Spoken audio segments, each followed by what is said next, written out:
صاحب آپ کے سامنے بیان فرماتے ہیں، قرآن و حدیث کی روشنی میں مفصل بیان فرمائیں گے کہ اپنا محاسبہ کیسے کرنا ہے۔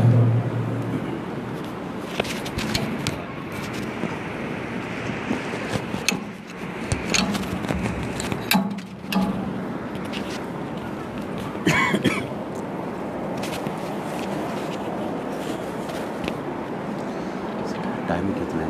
1 گھنٹہ ہوتا ہے۔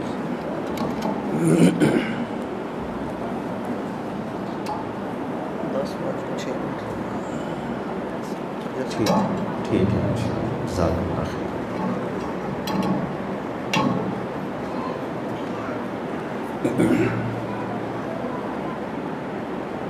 السلام علیکم ورحمۃ اللہ وبرکاتہ۔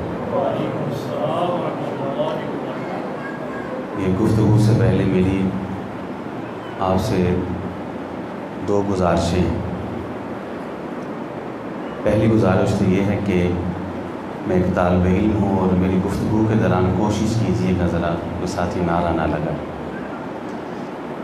اور دوسری درخواست یہ ہے کہ جو احباب بیمار ہیں اور جو بزرگ ہیں وہ تو جس طرح چاہیں تشریف رکھیں، بیٹھیں، لیٹ جائیں، لیکن جو صحت مند ہیں، توانا ہیں، تندرست ہیں، انہیں ٹیک لگانے کی اجازت نہیں۔ آپ وقت نکال کے تشریف لائے ہیں اور ہم بھی لمبا چوڑا سفر کر کے آپ کے پاس حاضر ہوئے ہیں، تو آپ سے درخواست ہے کہ کوئی ساتھی دیوار کے ساتھ ٹیک نہ لگائے سوائے بیمار مریضوں اور بزرگوں کے۔ جزاکم اللہ خیر۔ بلکہ آپ ایک بار ذرا کوشش کریں کہ تمام ساتھی ذرا کھڑے ہو جائیں، سب کھڑے ہو جائیں، جتنا میرے قریب آ سکتے ہیں نا میرے قریب آ جائیں۔ آپ بیمار ہیں تو ٹیک لگا لیں، کوئی بات نہیں، صحت مند ہے تو آگے آ جائیں۔ آپ بھی کھڑے ہو جائیں ایک بار، کوئی بات، تھوڑا سا آگے آ جائیں۔ جزاکم اللہ خیر۔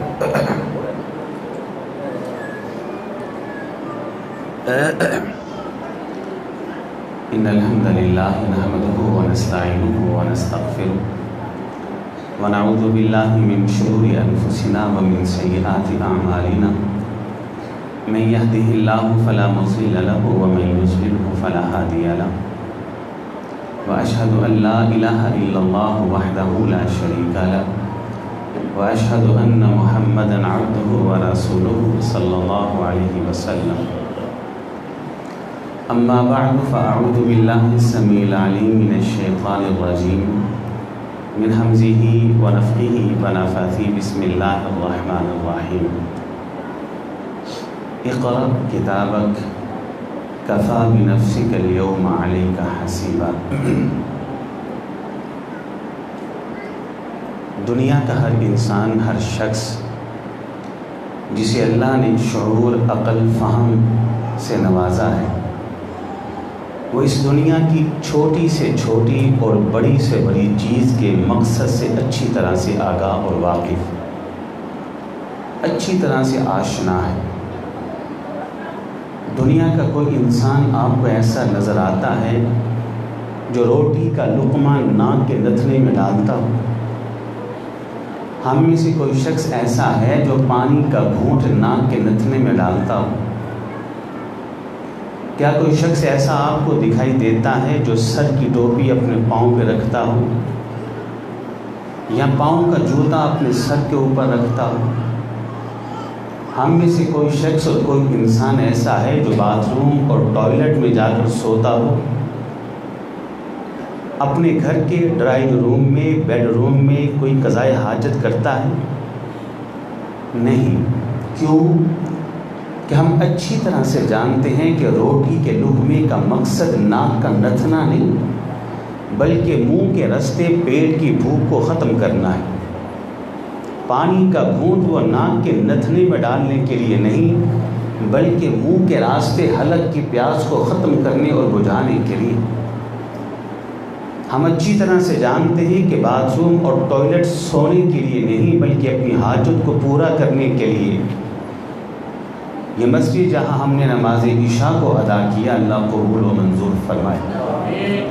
اس مسجد کی چھوٹی سے چھوٹی اور بڑی سے بڑی چیز کو ہم اچھی طرح سے جانتے ہیں، دیکھتے ہی سمجھ جاتے ہیں کہ اس کا مقصد کیا ہے۔ یہ کرسی کس لیے رکھی ہے میں اچھی طرح سے جانتا ہوں، آپ بھی واقف۔ میں یہاں کیوں بیٹھا ہوں، میرے بیٹھنے کا مقصد بھی آپ اچھی طرح سے جانتے ہیں اور میں بھی۔ یہ مائک کیوں لگا ہے، یہ قالین کیوں بچھا ہے، یہ فین کیوں چل رہا ہے، یہ لائٹس کیوں آن ہیں۔ الغرض اس دنیا کا انسان جس کو اللہ نے عقل، شعور اور فہم عطا فرمایا ہے، وہ اس دنیا کی چھوٹی سے چھوٹی اور بڑی سے بڑی چیز کے مقصد سے اچھی طرح سے آگاہ اور واقف ہے۔ لیکن دکھ اور افسوس کی بات یہ ہے کہ ہم 50 سال کے ہو گئے، 60 سال کے ہو گئے، 70 سال کے ہو گئے، 25-30 سال کے ہو گئے، ہم نے 35 سال اس دنیا میں گزار لیے۔ میں اس دنیا کی ایک ایک چیز کو تو اچھی طرح سے جانتا ہوں، کس مقصد کے لیے ہے، کیوں ہے۔ اب تک اگر میں نے نہیں پہچانا تو یہ نہیں پہچانا کہ میری زندگی کا مقصد کیا ہے۔ یہ سر کے بالوں سے لے کر پاؤں کے ناخنوں تک یہ پورا وجود اللہ نے مجھ کو کیوں دیا؟ اب تک میری غفلت ہے تو صرف اپنی ذات کے حوالے سے۔ اور میں آپ کو بتاؤں، بات محاسبے کی چلی ہے تو حضرات کچھ دیر کے لیے میرا ایک سوال ہے، اور اس سوال کا جواب ہر ایک انسان اپنے آپ سے کرے۔ میں اور آپ کچھ دیر کے لیے اپنے آپ کو اس عدالت میں کھڑا کرتے ہیں جس کو ضمیر کی عدالت کہا جاتا ہے۔ میں اور آپ اپنے آپ کو ضمیر کی عدالت میں اس کٹہرے میں کھڑا کر کے خود سے ایک سوال کریں۔ وہ سوال کیا ہے؟ سب دوست محاسبے کے حوالے سے وہ سوال یہ، اپنے ماضی کو دیکھیے، شب و روز کو دیکھیے، صبح و مساء دیکھیے، شام و سحر دیکھیے، خوشی اور غم دیکھیے، اپنی زبان کا بولنا دیکھیے، نگاہوں کا دیکھنا دیکھیے، کانوں کا سننا دیکھیے، ہاتھوں کا چھونا اور پکڑنا دیکھیے، قدموں کا چلنا دیکھیے، اپنی مجلس اور محفل دیکھیے، خلوت و تنہائی دیکھیے۔ پھر مجھ کو اس بات کا جواب دیجیے کہ گزشتہ ماضی کے اندر جو ہم نے وقت گزارا ہے، کوئی دن اور رات گزار چکے، جو سال و مہینے گزار چکے، مجھے بتائیے کہ ہر وہ گناہ کہ جس کا تعلق اس زبان سے ہے، کوئی ایسا گناہ ہے جو میں نے اور آپ نے اب تک نہ کیا ہو؟ وہ گناہ کہ جس کا تعلق ان نگاہوں سے ہے، کوئی ہے جو اب تک مجھ سے اور آپ سے نہ ہوا ہو؟ وہ غلطی کہ جس کا تعلق ان کانوں کے ساتھ ہے، کوئی ہے جو اب تک میں نے اور آپ نے نہ کیا ہو؟ ہم میں سے کوئی شخص اور خواتین و عورتوں میں سے کوئی یہ کہہ سکتا ہے کہ اس کے ہاتھ گناہوں سے پاک ہیں؟ کوئی یہ دعویٰ کر سکتا ہے کہ اس کے قدموں نے کوئی گناہ نہیں کیا؟ چند لمحوں کے لیے غور کریں اور بتائیں، کیا ہمارے ماضی کا کوئی ایک دن ایسا بھی آپ کو نظر آتا ہے جس دن کے اجالے میں ہم نے گناہ نہ کیا ہو؟ کوئی ایک رات ایسی یاد ہے جو گناہوں سے پاک گزری ہو؟ اب اس کے بالکل برعکس ذرا مجھ کو یہ بھی بتا دیجئے کہ صرف صرف 5 منٹ کہ آپ نے 60 سالہ زندگی کے، 50 سالہ زندگی کے، 40 سالہ زندگی کے کوئی 5 منٹ بھی ایسے یاد ہیں کہ تنہائی میں، خلوت میں، اکیلے میں، رات کے اندھیرے اور تاریکی میں اللہ کے سامنے خلوت و تنہائی میں ہم نے گناہ کی معافی مانگی؟ کو یاد ہے؟ اللہ اکبر!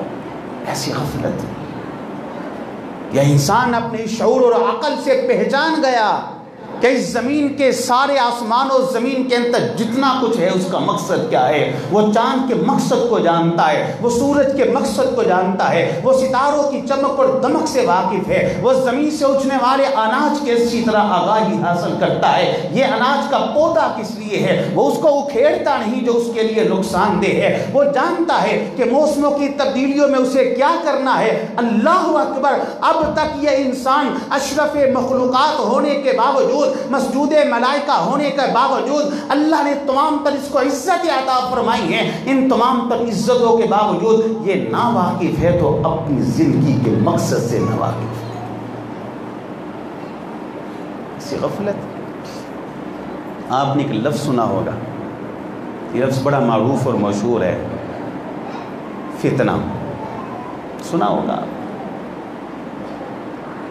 اور ہم تو بڑی ڈھٹائی سے کہہ دیتے ہیں فلاں شخص مسجد میں فتنہ ہے، فلاں خاندان میں فتنہ ہے، اور فلاں شخص تو محلے کے اندر فتنہ ہے۔ آپ کو علم ہے فتنہ کس کو کہتے ہیں؟ فتنہ کس چیز کا نام ہے پتہ ہے؟ اللہ کے بندو، فتنہ کسی حادثے کا نام نہیں، کسی زلزلے کا نام نہیں، کسی طوفان کا نام نہیں، کسی ایکسیڈنٹ کا نام نہیں، کسی بہت بڑے حادثے اور وقوعے کا نام نہیں۔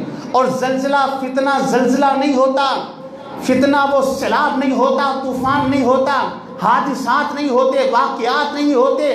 یاد رکھیے گا، ہر وہ چیز آپ کے لیے فتنہ ہے جو آپ کو آپ کی زندگی کے مقصد سے غافل کر دے، اللہ کی یاد سے غافل کر دے، مسجد سے دور کر دے۔ وہ بستر جس بستر پر سونے کی وجہ سے آپ فجر کی نماز نہ پڑھ سکے، وہ بستر آپ کے لیے فتنہ ہے۔ جس انسان کی دوستی اور یاری نے آپ کو گناہ کے رستے پہ چلا دیا، وہ دوست اور اس کی دوستی آپ کے لیے فتنہ ہے۔ جس دکان پر بیٹھنے کی وجہ سے آپ ظہر و عصر نہ پڑھ سکے، وہ دکان آپ کے لیے فتنہ ہے۔ ہر وہ چیز جو آپ کو اللہ کے دین سے، اللہ کی شریعت، احکام اللہ سے، شرع اللہ سے، دین اللہ سے، زندگی کے مقصد سے غافل کر دے، وہ چیز آپ کے لیے فتنہ ہے۔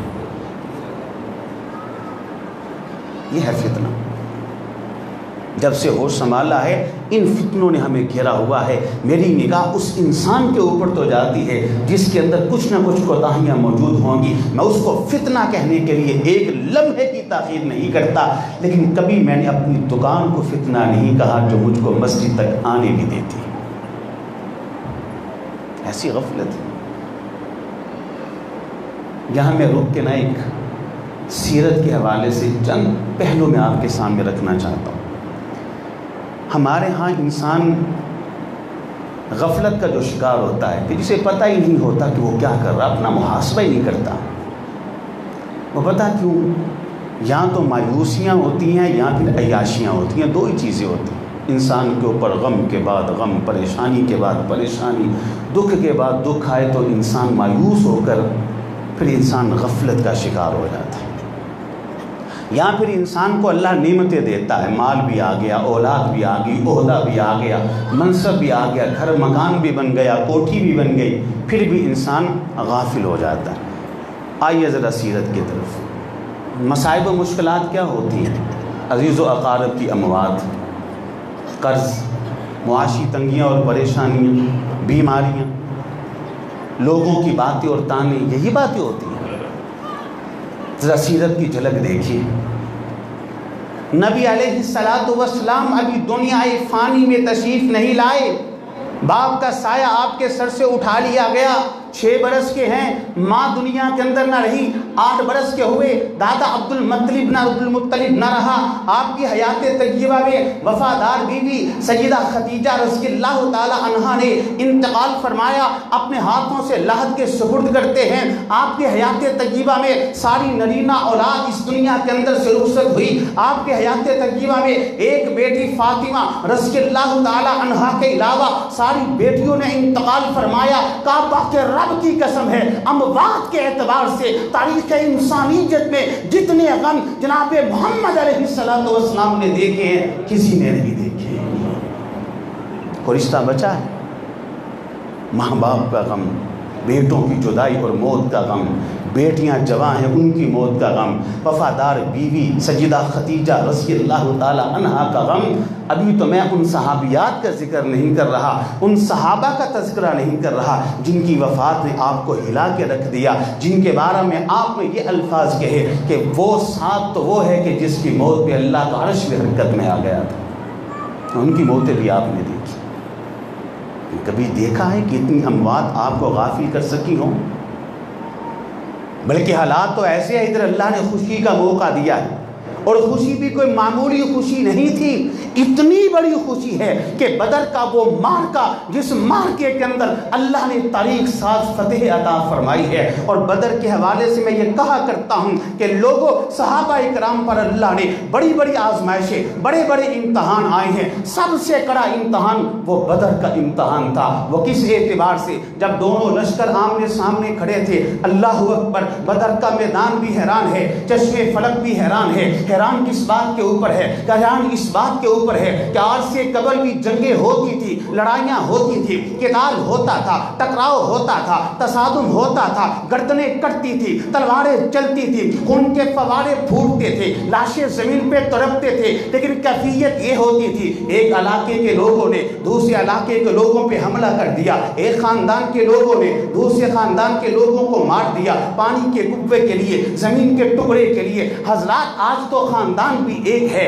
قبیلہ بھی ایک ہے، کنبہ بھی ایک ہے، برادری بھی ایک ہے، زبان بھی ایک ہے، علاقہ بھی ایک ہے۔ آج تو کیفیت یہ ہے ایک ہی ماں کے دو بیٹے ہیں، ایک اس لشکر میں دوسرا اس لشکر میں، ادھر باپ ہے ادھر بیٹا ہے، ادھر ماموں ہے ادھر بھانجا ہے، ادھر چچا ہے ادھر بھتیجا ہے۔ آج جنگ کی بنیاد کیا ہے؟ آج جنگ کی بنیاد یہ ہے لا الہ الا اللہ۔ بڑا کڑا امتحان، سگے باپ کے سامنے تلوار لے کے کھڑے ہونا معمولی بات، سگے بھائی کی گردن کو کاٹنے کے لیے تیار اور آمادہ ہونا چھوٹی بات، اپنے ماموں کی گردن کو کاٹنے کے لیے اتنا بڑا جگرا چاہیے، اور یہ جگرا سوائے ایمان کے کوئی دوسری قوت انسان کو دے نہیں سکتی۔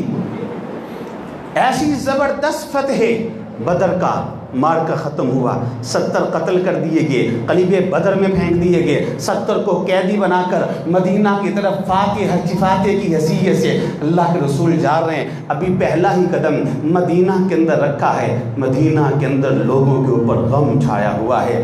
بتایا گیا اللہ کے رسول آپ کی صاحبزادی کو ابھی دفنا کیا ہے۔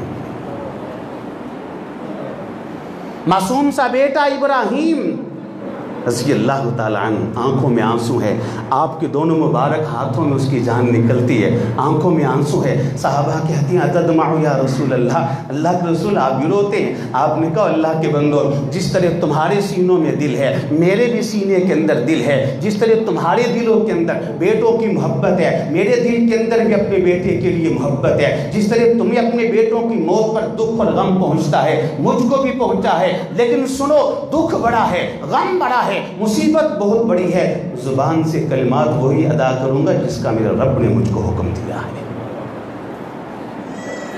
بیٹا رات کو فوت ہوتا ہے شہر مکہ میں، صبح چچا ہے ابو لہب سگا، وہ مشرکین مکہ کے پاس آ کر کہتا ہے مبارک ہو رات محمد کی نسل ختم ہو گئی علیہ الصلوۃ والسلام۔ ادھر بیٹے کی جدائی کا غم ہے، ادھر برادری کے تانے، اللہ اکبر۔ لیکن بتلائیے ایک لمحے کے لیے بھی آپ نے غفلت برتی؟ کوئی واویلا کیا؟ یا ایک لمحے کے لیے آپ نے کہا ہو اتنی اموات ہوئی لگتا ہے کسی نے کچھ کر دیا؟ ہم تو کہہ دیتے ہیں نا کسی نے کچھ کر دیا۔ معاشی تنگیوں کی بات کریں تو اللہ کی قسم اٹھائیے اصح الکتب بعد کتاب اللہ، صحیح البخاری کے اندر حدیث موجود ہے، میری آپ کی اور جمیع کائنات کے اہل ایمان کی امی جان سیدہ عائشہ رضی اللہ تعالی عنہا بیان کرتی ہیں، کہتی ہے ایک دن کسی نے میرے گھر کے دروازے پر دستک دی، میں نے دروازہ کو کھولا، دیکھا تو سامنے ایک عورت کھڑی ہے، فقیرہ ہے، منگتی ہے، محتاج ہے، بھوک سے سبائی ہوئی ہے، 2 بچیاں اس کے ساتھ، ہاتھ پھیلاتی کچھ ہے تو دے۔ امی جان کہتی ہے میں گھر جاتی ہوں، الماری دیکھی، برتن دیکھا، ہر ایک چیز کو ٹٹولا تو اس روز اللہ کے رسول کے گھر میں سوائے ایک کھجور کے کچھ بھی نہیں تھا۔ اللہ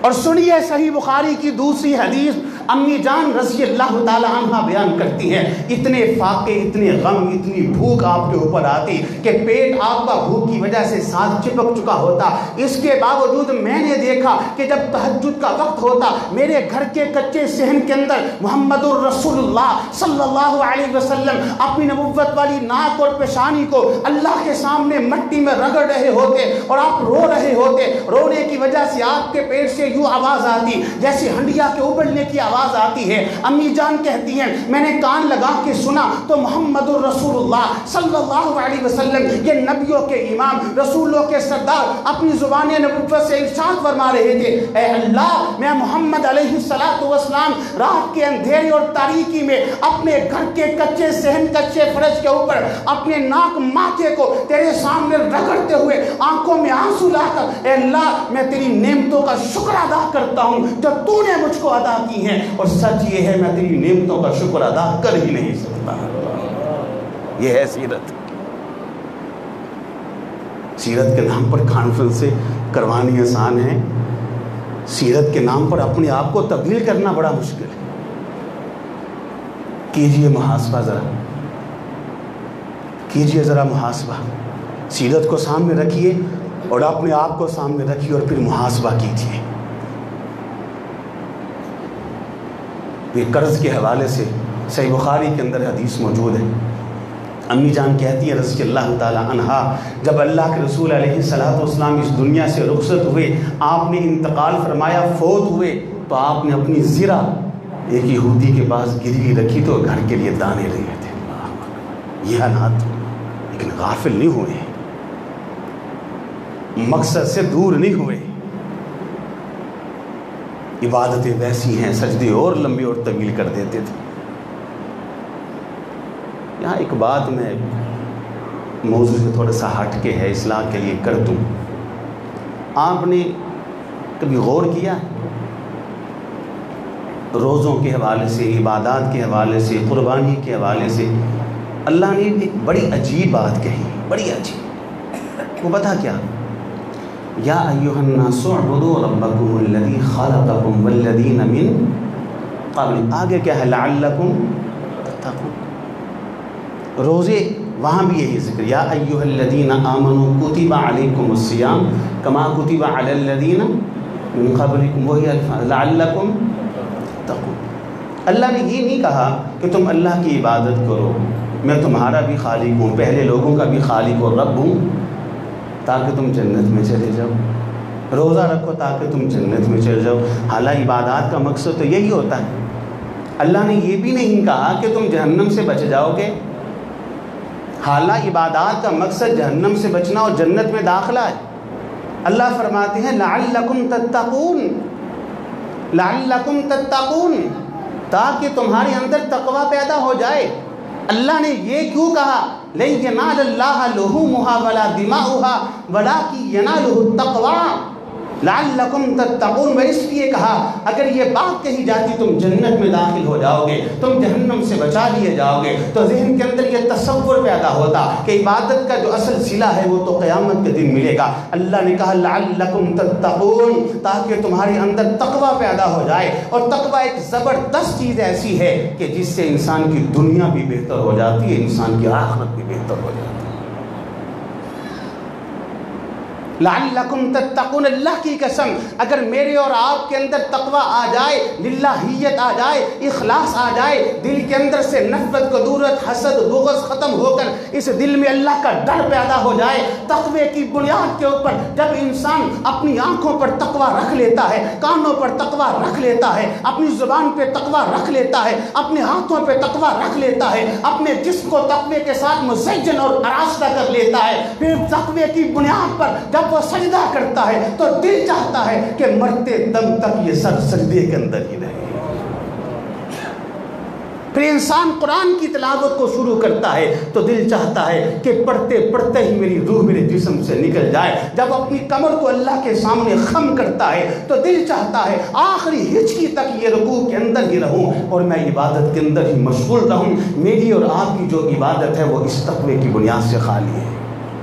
یہی وجہ ہے 40 سال ہو گئے، 50 سال ہو گئے، 60 سال ہو گئے، 70 سال ہو گئے، ایسے نوجوان اور بزرگ بھی موجود ہیں۔ کیا وجہ ہے؟ میں اپنے آپ کو دیکھوں اور محاسبہ کروں کہ 40 سال پہلے میں جس اسٹیشن کے اوپر تھا آج بھی وہیں پہ کھڑا ہوں، 50 سال پہلے جہاں کھڑا تھا آج بھی بالکل اسی اسٹیشن کے اوپر کھڑا ہوں۔ مطلب کیا؟ 50 سال پہلے بھی بے نمازی تھا، آج بھی بے نمازی ہوں۔ 40 سال پہلے بھی میرے منہ سے تمباکو سگریٹ کی گندی بو آتی تھی، آج بھی آتی ہے۔ میں 20 سال پہلے بھی بے نمازی داڑھی مونڈا تھا، آج بھی داڑھی مونڈا ہوں۔ میں 40 سال پہلے بھی جھوٹ بکا کرتا تھا، گالیاں بکا کرتا تھا، نہ اخلاق بدلا، نہ زبان بدلی، نہ نگاہیں بدلی، نہ کردار بدلا، نہ روزہ مجھ کو کوئی بدل سکا، نہ کوئی سحری مجھ کو بدل سکی، نہ کوئی افطاری مجھ کو بدل سکی، نہ کوئی درس قرآن مجھ کو بدل سکا۔ وجہ کیا ہے؟ لعلکم تتقون، میرے اندر ابھی تک وہ تقوی نہیں ہے۔ وہ بنیاد کیسے ممکن ہے بندہ مومن ہو اور اسے گناہ کا احساس ہی نہ ہو؟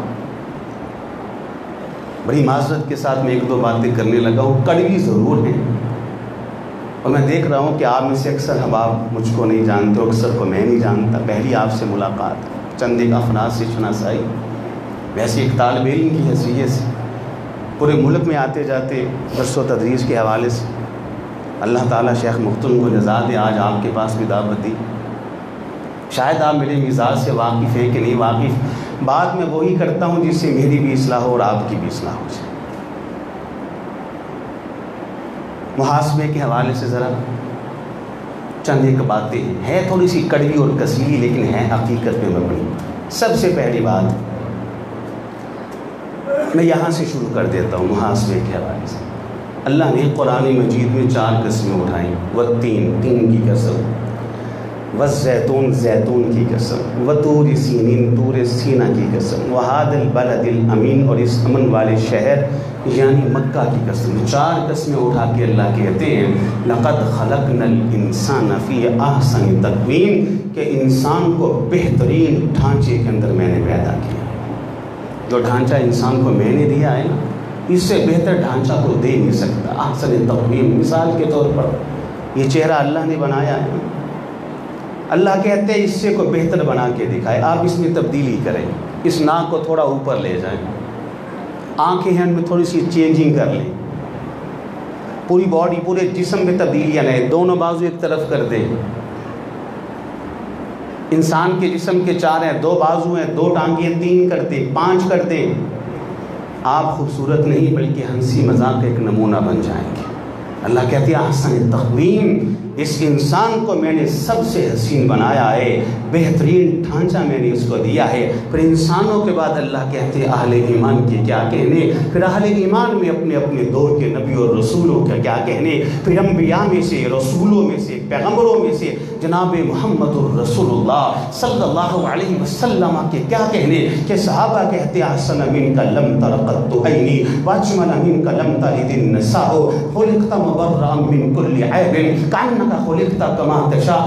حضرات اللہ کے رسول سب سے زیادہ حسین سے، سب سے زیادہ جمیل تھے، سب سے زیادہ پیارے تھے۔ کیا آپ کا اس بات کے اوپر ایمان ہے کہ تاریخ انسانیت کا سب سے حسن و جمال کے پیکر وہ محمد الرسول اللہ ہے علیہ الصلوۃ والسلام؟ بتلائیے اگر یہ چہرے کی داڑھی انسان اور مرد کے چہرے کے حسن کے خلاف ہوتی، اللہ کی قسم اللہ کبھی بھی عورتوں کی طرح مرد کے چہرے پہ داڑھی کو بال پیدا نہ کرتے۔ اگر یہ چہرے کی داڑھی مرد کے چہرے کے حسن کے خلاف ہوتے، نہ آدم کے چہرے پہ ہوتی، نہ نوح کے چہرے پہ ہوتی، نہ ابراہیم کے چہرے پہ ہوتی، نہ موسیٰ کے چہرے پہ ہوتی، نہ شعیب کے چہرے پہ ہوتی، نہ داؤد و سلیمان کے چہرے پہ ہوتی، نہ ہارون کے چہرے کے اوپر ہوتی، نہ پیارے حبیب محمد کے چہرے پہ ہوتی علیہ السلام، نہ ابو بکر کے چہرے پہ ہوتی، نہ عمر و فاروق کے چہرے پہ ہوتی، نہ ذوالنورین کے چہرے پہ ہوتی، نہ حیدر قرار کے چہرے پہ ہوتی، نہ تابعین کے چہروں پہ ہوتی، نہ ائمہ اکرام کے چہروں پہ ہوتی، نہ محدثین عظام کے چہروں پہ ہوتی۔ اللہ کہتے ہیں جو میں نے تجھ کو ڈھانچہ دیا ہے وہ سب سے حسین و جمیل ہے، لیکن میں کہتا ہوں نہیں اللہ، تیری دے ہوئے ڈھانچے میں نقص موجود ہے، میں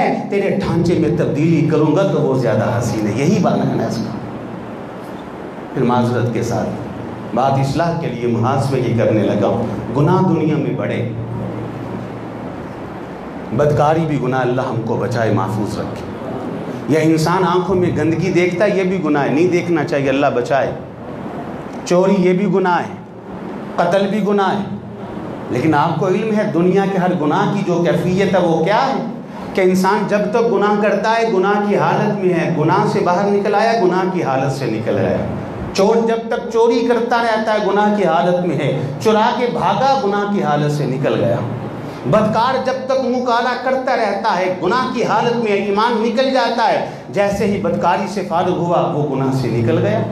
یہ انسان جب اپنی آنکھوں میں سکرین کے اوپر گندگی دیکھتا ہے، جب تک گندگی دیکھتا رہتا ہے گناہ کی حالت میں، آنکھوں کو بند کر لے یا سکرین بند ہو جائے یہ گناہ کی حالت سے نکل جاتا ہے۔ کبھی آپ نے سوچا ہے یہ داڑھی کو موڑنا اور کاٹنا یہ وہ خطرناک جرم اور گناہ ہے اللہ کی قسم کہ انسان سویا ہے گناہ کی حالت میں، بیدار ہے گناہ کی حالت میں، روزہ رکھا ہے گناہ کی حالت میں، سحری کر رہا ہے گناہ کی حالت میں، افطاری کر رہا ہے گناہ کی حالت میں، نماز پڑھ رہا ہے گناہ کی حالت میں، منبر پر خطبہ دے رہا ہے گناہ کی حالت میں، بیت اللہ کا طواف کر رہا ہے تو گناہ کی حالت میں، وہ زندہ ہے تو گناہ کی حالت میں، موت آئے گی تو گناہ کی حالت میں۔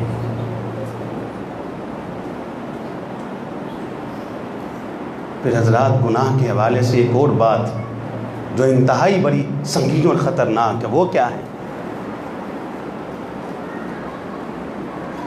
وہ حدیث بڑی معروف ہے، آج سمجھیے۔ من رأى منکم منکرا، جو تم میں سے کسی گناہ کو دیکھ کے طاقت ہے تو کیا کرے؟ روکے۔ اگر یہ بھی نہیں تو یہ بھی طاقت نہیں تو اگلے الفاظ کیا ہے؟ ذالک اضعف الایمان، یہ تیسرا درجہ، سب بولے تیسرا درجہ کمزور ترین، یا آپ نے حدیث سنی اور سمجھیے کمزور ترین ایمان کیا ہے؟ گناہ کو دیکھ کے نفرت کرے، برائی کو دیکھ کے نفرت کرے، منکر کو دیکھ کے دل میں برا جانے کہ یہ گناہ ہے، یہ غلطی ہے، یہ منکر ہے، اس کے قریب بھٹکنا نہیں۔ حضرات مجھ کو بتلائیے، فرمان رسول ہے کہ گناہ کو دیکھ کے نفرت کرنا یہ کمزور ترین ضعیف ترین ایمان ہے۔ مجھ کو بتلائیے گناہ دیکھ کے نہیں، منکر دیکھ کے نہیں، برائی دیکھ کے نہیں، گناہ کر کے بندہ خوش ہو تو پھر اس کا ایمان،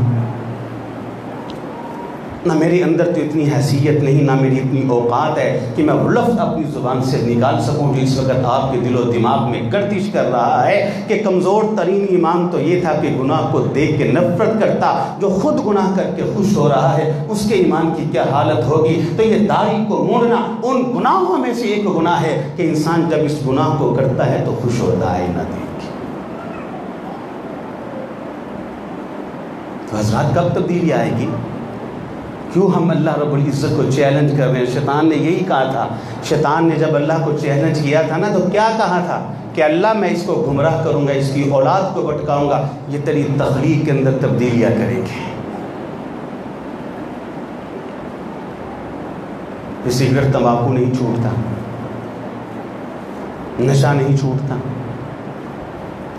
نشے کے حوالے سے ایک بات میں آپ کو سمجھانا چاہتا ہوں، بڑی باریکی والی بات ہے کہ انسان نشہ کیسے خریدتا ہے، یہ مسکر کیسے گھر میں لاتا ہے، یہ تمباکو یہ سگریٹ کیسے خریدتا ہے۔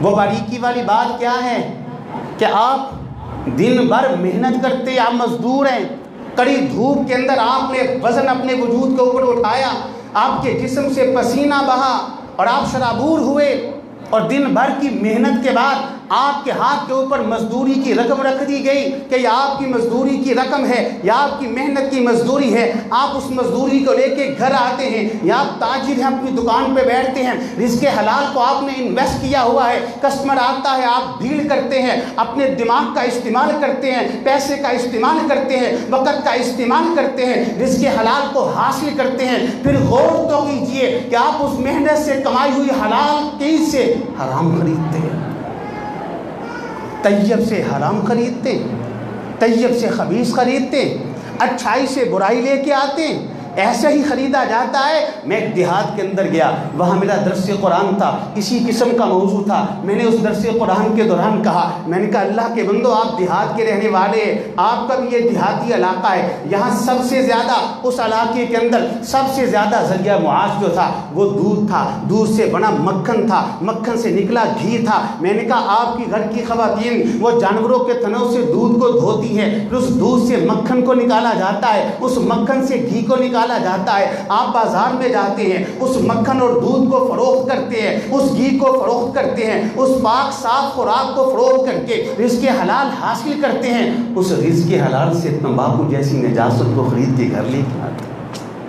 اللہ اکبر, یہ کیا ہو رہا ہے؟ کس سمت ہم چل پڑے ہیں؟ اللہ کے بندوں, نہیں, ہمیں اپنا محاسبہ کرنا ہے. ہر اس گناہ سے اپنے آپ کو دور کیجیے کہ جو گناہ آپ کو چمٹا ہوا ہے. پھر میرے بھائیوں, دوست اور بزرگوں, ہمارے اندر ایک اور بڑی کوتاہی ہے. ماشاءاللہ بزرگوں نے کھانا کھلایا, اللہ تعالیٰ ان کو جنت کی نعمتیں کھلائے اور ہم سب کو بھی. کھانے کے دوران یہ بڑی اچھی باتیں کر رہے تھے. میں چونکہ بچہ ہوں, اتنی باتیں آتی بھی نہیں, نہ اتنا شعور اور فہم ہے. سن رہا تھا ان کی باتیں. دوران گفتگو ایک موبائل کی بات انہوں نے کی, بڑی باریکی والی, کہ بچے کہتے ہیں موبائل دے دیجئے, ہمیں کچھ گیمز کھیلنا ہے, ہمیں کچھ کارٹون دیکھنے ہیں. بچے اس کے اندر مشغول ہو جاتے ہیں. بڑی حکمت سے بڑی باتیں کر رہے تھے بزرگ, اور بزرگوں کے بعد باتیں بھی پوری حکمت ہوتی ہیں. اللہ کی قسم, آج ہمارے پاس یہ اس قدر شدید اور خطرناک فتنہ ہمارے ہاتھوں کے اندر آ چکا ہے. غور کیجئے کہ یہ موبائل, اسی موبائل کے اندر رب کا قرآن بھی ہم نے رکھا ہوا ہے, رب کے قرآن کی تلاوتیں بھی رکھی ہوئی ہیں. اسی موبائل کے اندر ہم نے گندگی اور غلاظت بھی رکھی ہوئی ہے. استغفر اللہ, کیسے ہمارا ایمان ہم کو اجازت دیتا؟ گھر کا وہ برتن جس کے اندر گھر کا بوڑھا مریض پیشاب کرتا ہے, اللہ کی قسم کوئی دھو کر بھی اس پہ پانی پینے کے لیے تیار نہیں ہے, گندا ہے. چلیے اس کو چھوڑ دیجئے, باتھ روم کا لوٹا کو اس میں پانی پینے کے لیے تیار ہے؟ نہیں. حالانکہ وہ ہوتا صاف ہے تو استنجے کے لیے رکھا ہوا ہے, ناپاک ہو کو رکھے, لیکن ہم پانی پینے کے لیے تیار نہیں. پھر اس سے بھی آگے چلیے, ہم کھانے کے دسترخوان کے اوپر بیٹھتے ہیں جس میں ہم نمکین کھاتے ہیں, میٹھا کھانے کے لیے تیار نہیں ہیں. جس میں چاول کھاتے ہیں اس میں ہم کھیر کھانے کے لیے تیار نہیں ہیں. ہاں, سالن کے لیے برتن الگ ہے, میٹھے کے لیے برتن الگ ہے, فلاں کے لیے برتن الگ ہے, ہر ایک کے لیے برتن الگ ہے, نام رکھے ہوئے ہیں. یہ ڈنر سیٹ ہے, یہ آئس کریم سیٹ ہے. اللہ کے بندو, ہم اس برتن کے اندر کھانا بھی پاک ہے, سالن بھی پاک ہے, چاول بھی پاک ہے, میٹھا بھی پاک ہے, ہمیں ایک برتن کے اندر سب کچھ کھانے کے لیے تیار نہیں. کیسے میرا ایمان گوارا کرتا ہے جس موبائل کے اندر رب کا قرآن موجود ہے, اسی موبائل میں میں نے گندگی بھی رکھی ہوئی ہے. برتنوں کے حوالے سے ہمارے معیار, اللہ تعالیٰ معاف کرے, ہمارا تو ایسا مزاج ہی نہیں. ایک ہی برتن شروع سے آخر تک چلتا رہتا ہے, اسی میں چاول, اسی میں سب کچھ کھا لیتے ہیں. ہاں, کوئی ساتھی اگر تکلف کرے, محبت سے دے تو ٹھیک ہے, لے بھی لیتے ہیں, مگر نہ مزاج نہیں. لیکن سچ یہ ہے کہ ایک میں علاقے میں نام نہیں لیتا, وہاں درس کے لیے گیا. بڑے نامینیٹ لوگ تھے, مالدار سرمایہ دار تھے, کھانا بھی بہت زیادہ پرتکلف تھا, کافی لوگ وہاں بیٹھے تھے, میں بھی بیٹھا تھا. میں نے چاول ڈالے, سالن ڈالا, میں نے کھا لیا. اسی برتن کے اندر میں نے میٹھا ڈالا. میرے پاس بیٹھا انسان مجھ کو دیکھتے ہوئے کہتا ہے, حافظ صاحب آپ نے اسی کے اندر ابھی کھانا کھایا ہے, سالن کھایا ہے, اسی کے اندر میٹھا ڈال رہے, میرا تو دل خراب ہو رہا ہے, یہ کیسا ادب اور احترام ہے. میں نے کہا, اللہ کے بندے, جس برتن کے اندر تو حلال طیب کھانا سالن ڈالے, اس میں میٹھا کھانے کے لیے تیار نہیں, تیرا ضمیر گوارا نہیں کرتا. بتلاؤ کہ جس موبائل کے اندر رب کا قرآن موجود ہے, اس کی تلاوت تو سنتا ہے, کیسے تیرا ضمیر گوارا کرتا ہے اسی موبائل سے تو گندی آوازیں بھی سنے, کیسے گوارا کرتا ہے. لیکن یہ سب کچھ ہمارے معاشرے کے اندر ہو رہا ہے کہ نہیں ہو رہا؟ ہو رہا ہے. اور تو اور ہمیں تو ایسے واقعات بھی سننے کے لیے ملے ہیں کہ مسجد جیسی مقدس اور پاکیزہ جگہ اور مقام ہے, اور ماہ رمضان کا مبارک مہینہ ہے, اعتکاف کے معتکف کے اندر لوگ بیٹھے سب کچھ دیکھ رہے ہیں. کوئی انگل ہی ہٹانی ہے, فنگر ہی تو ہلانی, سب کچھ دیکھ رہے ہوتے ہیں. کو آ گیا فنگر ہلائے تو قرآن سامنے آ گیا, یہ کیسی حیا اور شرم نہیں. اقرأ کتابک کفیٰ بنفسک اليوم علیک حسیبا.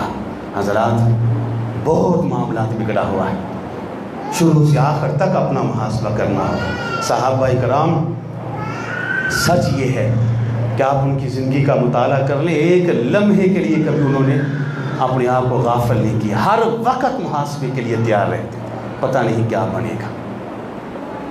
اللہ اکبر۔ 2 حدیثیں میں آپ کو سناتا ہوں کیسے وہ تیار تھے، اس کے بعد انشاءاللہ میری بات اختتام کی طرف چلی جائے گی، کافی وقت میں نے آپ کا لے لیا۔ ایک صحابی ہے، اور یہ صحابی وہ ہیں کہ مرنے کے بعد جب شہید ہوئے تو فرشتوں نے ان کو غسل دیا، ان کو غسیل ملائکہ کہا جاتا ہے۔ اللہ اکبر۔ یہ وہ عظیم صحابی مدینہ کی گلیوں میں چکر لگا رہے ہیں، پتہ کیا کہہ رہے ہیں؟ اونچی اونچی آواز، نافق حنظلہ، نافق حنظلہ، نافق حنظلہ، لوگوں سن لو، حنظلہ منافق ہو گیا، حنظلہ منافق ہو گیا، حنظلہ منافق ہو گیا، حنظلہ منافق ہو گیا۔ بات کرتے کرتے ابو بکر کے کانوں میں پڑتی ہے رضی اللہ تعالیٰ عنہ۔ ابو بکر کہتے ہیں حنظلہ کیا ہوا ہے؟ دیوانے ہو گئے ہو، مجنون ہو گئے ہو، پاگل ہو گئے ہو، یہ کیا آواز لگا رہے ہو؟ حنظلہ کہتے ہیں ہاں نافق حنظلہ، ابو بکر سچ کہتا ہوں، میں منافق ہوں۔ کہا وہ کیسے؟ کہا وہ ایسے کہ اللہ کے رسول کے پاس بیٹھتا ہوں علیہ الصلاۃ والسلام، مسجد میں بیٹھتا ہوں، آپ ہمارے سامنے قرآن کی تلاوت کرتے ہیں، آپ فرمان ارشاد اپنی زبان سے نکالتے ہیں، کیفیت یہ ہوتی ہے جنت بھی میرے سامنے ہے، جہنم بھی میرے سامنے ہے۔ ابو بکر جب مسجد سے باہر جاتا ہوں، دکان پہ بیٹھتا ہوں، گھر بار بیوی بچوں میں مشغول ہوتا ہوں، کیفیت بدل جاتی ہے۔ بتاؤ یہ منافقت نہیں تو اور کیا ہے؟ مسجد میں ایمان اور ہے، گھر دکان پہ ایمان اور ہے۔ اللہ اکبر۔ دیکھیے جن لوگوں کو محاسبے کی فکر تھی، ابو بکر نے کہا اچھا حنظلہ یہ بات ہے، یہ کیفیت تو میری بھی ہے، کہیں میں تو نہیں منافق ہو گیا؟ دونوں مل کے اللہ کے رسول کے پاس علیہ الصلوۃ والسلام، اللہ کے رسول ہم دونوں منافق ہو گئے ہیں۔ کہا وہ کیسے؟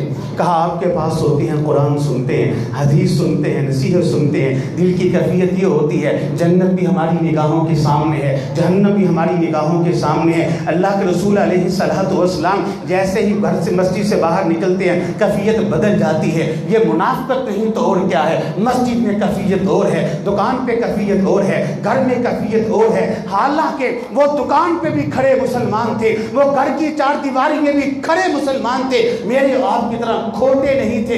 کتنی فکر ہے! یہ ہے وہ محاسبہ ایک مسلمان کے اندر ہر وقت ہونا چاہیے۔ اٹھائیے صحیح بخاری، وہ جس کا امت میں دوسرا نمبر ہے، وہ جس کو دیکھ کر شیطان بھی رستہ بدل جاتا ہے، وہ جس کی آراء اللہ قرآن بنا کے نازل کر دیتا ہے، وہ جس کو عمر بن خطاب کہا جاتا ہے رضی اللہ تعالیٰ عنہ، اس صحابی کے پاس آتے ہیں جن کو حذیفہ بن یمان کے نام سے یاد کیا جاتا ہے۔ حذیفہ بن یمان وہ ہے رضی اللہ تعالیٰ عنہ جن کو صاحب سر رسول بھی کہا جاتا ہے، اللہ کے رسول کے رازدان علیہ الصلوۃ والسلام۔ اللہ کے رسول علیہ الصلوۃ والسلام نے بڑی راز کی باتیں حضرت حذیفہ بن یمان کو بتا رکھی تھی، ان میں سے ایک بات یہ بھی تھی، حضرت حذیفہ کو منافقین کے نام بتائے تھے۔ عمر بن خطاب حذیفہ کے پاس آتے ہیں رضی اللہ تعالی عنہما، حذیفہ سے کہتے ہیں حذیفہ منہ ملاحظہ نہ رکھنا کہ عمر آئے ہیں، خلیفہ آئے ہیں، امیر آئے ہیں، حاکم وقت آئے ہیں، منہ ملاحظہ نہ رکھنا، سچ سچ بتانا۔ حذیفہ کہتے ہیں پوچھو، عمر کہتے ہیں میں اچھی طرح سے جانتا ہوں آپ صاحب سر رسول ہیں، اللہ کے رسول کے رازدان ہیں علیہ الصلوۃ والسلام، نبی علیہ الصلوۃ والسلام نے آپ کو منافقین کے نام بتائے ہیں، سچ بتانا۔ ان ناموں میں عمر کا نام تو نہیں، عمر کا نام تو نہیں۔ کیسا محاسبہ! قرآن سامنے ہے رضی اللہ عنہم ورضوا عنہ، احادیث سامنے ہے، عمر تو جس راستے پہ چلتا ہے شیطان راستہ بدل جاتا ہے، حدیثیں سامنے ہے، عمر جنت میں جائے گا، حدیثیں سامنے ہے، عمر تیری آراء اپنے قرآن بنا کے نازل کرتی، حضرات سب کچھ سامنے ہے، اپنی ہجرتیں سامنے ہیں، اپنی قربانیاں سامنے ہیں، اپنا جہاد سامنے ہے، خلافت کی ساری محنتیں، سارے دین کو دنیا پر غالب کرنے کا، هو الذی ارسل رسولہ بالہدی ودین الحق لیظہرہ علی الدین کلہ۔ اس آیت کی عملی تفسیر عمر بن خطاب کے علاوہ تاریخ اسلام میں دوسری کوئی شخصیت نہیں ہے۔ سب کو آنکھوں کے سامنے ہونے کے باوجود فکر کیا ہے کہیں میں منافقین میں شامل تو نہیں ہوں۔ اللہ کے بندوں اسے کہتے ہیں انتصاب، انہیں کوئی چیز ہلا نہیں سکی۔ اور ایک واقعہ میرے ذہن میں آ گیا کہ نہ کوئی عہدہ نہ کوئی منصب انہیں غافل کرتا ہی نہیں تھا۔ حضرت سعد رضی اللہ تعالیٰ بہت بڑے علاقے کے گورنر ہیں، عمر بن خطاب کا دور حکومت ہے، اعلیٰ سطحی اجلاس، سمجھے اعلیٰ سطحی اجلاس، بڑے بڑے ذمہ داران عہدے داران اس اعلیٰ سطحی اجلاس میں موجود تھے، سعد بھی تھے، بڑے علاقے کے گورنر، عمر بھی تشریف فرما ہے رضی اللہ تعالیٰ عنہ۔ دسترخوان لگتا ہے، کھانے لگتے،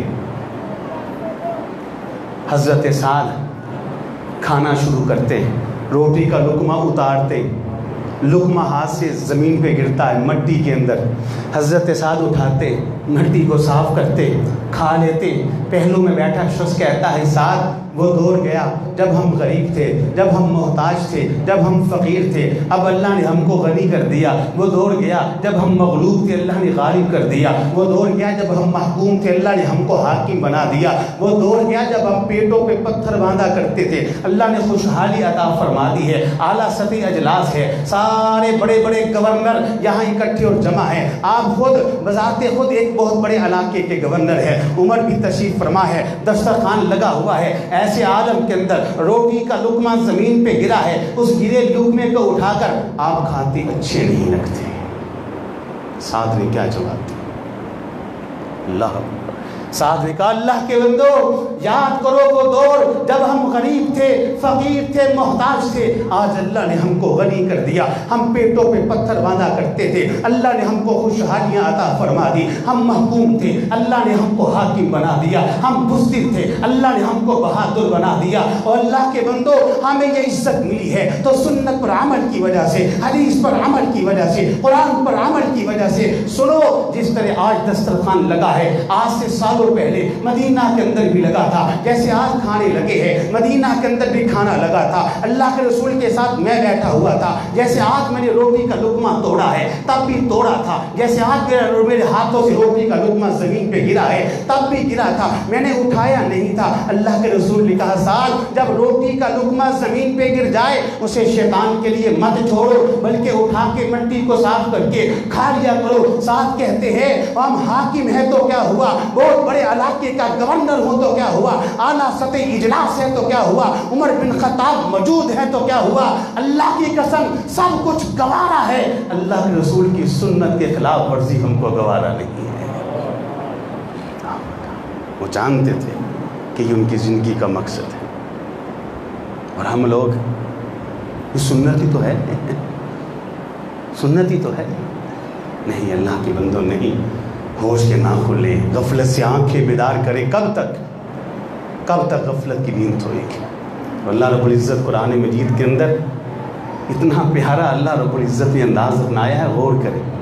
اللہ کہتے ہیں یا ایھا الانسان ما غرک بربک الکریم، اے انسان تو ہے کیا، تیری اوقات کیا تھی، تو پانی کا ایک گندا قطرہ تھا، اس گندے قطرے سے ماں کے پیٹ میں تجھے علقہ کس نے بنایا، میں نے، اس علقے سے تیرا مضغہ کس نے بنایا، میں نے، تیری ہڈیوں پر یہ گوشت کس نے چڑھایا، میں نے، یہ خوبصورت چہرہ تجھ کو کس نے دیا، میں نے، دیکھنے کے لیے نگاہیں کس نے دی، میں نے، سننے کے لیے کان تجھ کو کس نے دیے، میں نے، بولنے کے لیے زبان کس نے دی، میں نے، پکڑنے کے لیے ہاتھ کس نے دیے، میں نے، چلنے کے لیے قدم کس نے دیے، میں نے۔ اور اللہ کے بندے سب کچھ ہم کو اللہ نے دیا ہے، اور ہم نافرمانی بھی کرتے ہیں، اسی اللہ کی کرتے ہیں۔ یہ زبان اللہ نے ہم کو دی ہے، اس زبان سے بغاوت کر رہے ہیں تو اسی کی کر رہے ہیں۔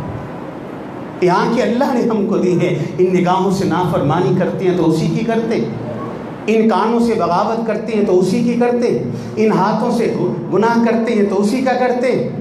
اللہ کی قسم انسان سے بڑا بے وفا کوئی نہیں ہے، اللہ سے بڑا وفادار کوئی نہیں ہے۔ وہ کس طرح، وہی سے اعتبار سے آپ دیکھیے کہ جب سے میں دنیا کے اندر آیا ہوں میں نے ہوش سنبھالی ہے، اب تک میں نے اس زبان سے اللہ کی بغاوت کی ہے، اس نے ہم کو گونگا نہیں کیا۔ ان نگاہوں سے ہم عمر بھر اللہ کی بغاوت کرتے رہے، اللہ نے ہم کو اندھا نہیں کیا۔ ان کانوں سے اللہ کی نافرمانی کرتے، اس نے سننے کی طاقت کو چھینا نہیں۔ اس دماغ میں اللہ کی بغاوت کا سوچتے ہیں، اللہ نے سوچنے کی صلاحیت کو سلب نہیں کیا۔ ان ہاتھوں سے اللہ کی بغاوت کرتے ہیں، اللہ نے ہم سے ہاتھوں سے پکڑنے کی طاقت کو چھینا نہیں، چلنے کی طاقت کو چھینا نہیں۔ لیکن یاد رکھیے گا رب کا یہ بھی اعلان ہے، اے بندے یاد رکھ، جب تک تیرے ہاتھوں میں پکڑنے کی طاقت ہے، نگاہیں دیکھ سکتی ہیں، دماغ سوچ سکتا ہے، زبان بول سکتی ہے، جسم حرکت کر سکتا ہے، تیرے لیے مہلت ہے۔ لیکن یاد رکھ، جب میں نے تیرے ہاتھوں سے پکڑنے کی طاقت کو چھین لیا، زبان سے بولنے کی طاقت کو چھین لیا، دماغ سے سوچنے کی صلاحیت کو چھین لیا، نگاہوں سے دیکھنے کی طاقت کو چھین لیا، قدموں سے چلنے کی طاقت کو چھین لیا، پھر تیرے لیے ایک لمحہ بھی نہیں ہے، ایک لمحہ بھی نہیں ہے۔ تو حضرات آئیے میدان کے اندر، آج کے اس درس کے بعد آئیے میدان کے اندر تو اللہ تعالیٰ سے درد دل کے ساتھ گناہوں کی معافی مانگ کر اپنی اصلاح کے پیچھے اپنا احتساب کریں، جتنے گناہ چمٹے ہوئے ہیں سب سے توبہ کریں، سب کی معافی مانگیں۔ پھر اللہ کا یہ اعلان بھی سن لے، اللہ اعلان بتا کیا اللہ کا، الا من تاب وآمن وعمل عملا صالحا فاولئک یبدل اللہ سیئاتہم حسنات۔ اے بندے تو 25 سال گناہ کر چکا ہے، کوئی بات نہیں، 25 سال کے گناہ لے کے آ جا، 40 سال کر چکا ہے، 40 سال کے گناہ کو لے کے آ جا، 50 سال 60 70 سال کر چکا ہے، نصف صدی کے گناہ کو لے کے آ جا، قتل کو لے کے آ جا، بدکاری کو لے کے آ جا، زنا کو لے کے آ جا، شرک کو لے کے آ جا، کفر کو لے کے آ جا، چغلی کو لے کے آ جا، غیبت کو لے کے آ جا، گالی کو لے کے آ جا، قبضے کو لے کے آ جا، غصب کو لے کے آ جا، بے پردگی کو لے کے آ جا، بے حیائی کو لے کے آ جا، فحاشی کو لے کے آ جا، شراب نوشی کو لے کے آ جا، نشہ لے کے آ جا، جوا لے کے آ جا، اور تو کتنے گناہ کر چکا ہے، ساری زندگی کے گناہوں کو لے کے آ جا، آنکھوں کے گناہ لے کے آ جا، زبان کے گناہ لے کے آ جا، کانوں کے گناہ لے کے آ جا، ہاتھوں کے گناہ لے کے آ جا، قدموں کے گناہ لے کے آ جا، تنہائی کے گناہ لے کے آ جا، خلوت و جلوت کے گناہ لے کے آ جا، مجلس محفل کے گناہ لے کے آ جا، صغیرہ گناہ لے کے آ جا، کبیرہ گناہ لے کے آ جا۔ اے میرے بندے ان گناہوں کے ساتھ ساتھ جھکا ہوا سر بھی لے کے آ، آنسو بہانے والی نگاہیں بھی لے کے آ، میرے عذاب سے ڈرا ہوا دل بھی لے کے آ، گناہوں پر شرمندگی بھی لے کے آ، پاپوں پر ندامت بھی لے کے آ، گناہ دوبارہ نہ کرنے کا ارادہ اور عزم بھی لے کے آ کر میرے سامنے اپنے سر کو جھکا کے ایک بار کہہ دے اللہ مجھ کو معاف کر دے، آئندہ گناہ نہیں کروں گا۔ اللہ کہتے ہیں مجھے اپنی کبریائی کی قسم ہے، مجھے اپنی عزت کی قسم ہے، مجھے اپنے جلال کی قسم ہے، اور تو سر سجدے سے بعد میں اٹھائے گا، میں تیرے سارے گناہ پہلے معاف کر دوں گا،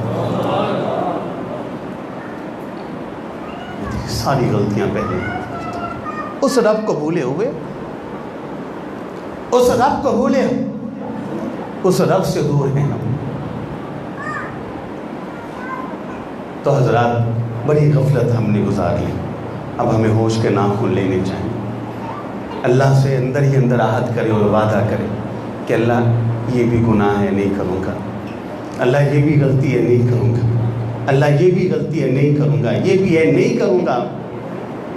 وگرنہ رب کا قرآن کہتا ہے بن توبہ کے مر گئے، غفلت کی نیند میں سوئے مر گئے، بغیر احتساب کے مر گئے، بغیر محاسبے کے مر گئے، بغیر توبہ کے مر گئے، بغیر اصلاح کے مر گئے۔ اللہ کا قرآن کہتا ہے رب کی عدالت اس لگے گی، سامنے ہر انسان کھڑا ہوگا، اقرأ کتابک کفی بنفسک اليوم علیک حسیبا، ہر چیز کا حساب ہوگا، جتنے سال گزارے ہر سال کا حساب ہوگا، جتنے مہینے گزارے ہر مہینے کا حساب ہوگا، جتنے دن گزارے ہر دن کا حساب ہوگا، جتنے لمحے گزارے ہر لمحے کا حساب ہوگا، جتنی گھڑیاں گزاری ہر گھڑی کا حساب ہوگا، ہر منٹ کا حساب ہوگا، ہر سیکنڈ کا حساب ہوگا، جتنے روٹی کے لقمے کھائے ہر لقمے کا حساب ہوگا، جتنے پانی کے گھونٹ پیے ہر گھونٹ کا حساب ہوگا، جتنا مال کمایا ہر پائی پائی کا حساب ہوگا، جتنے زبان سے لفظ بولے ہر لفظ کا حساب ہوگا۔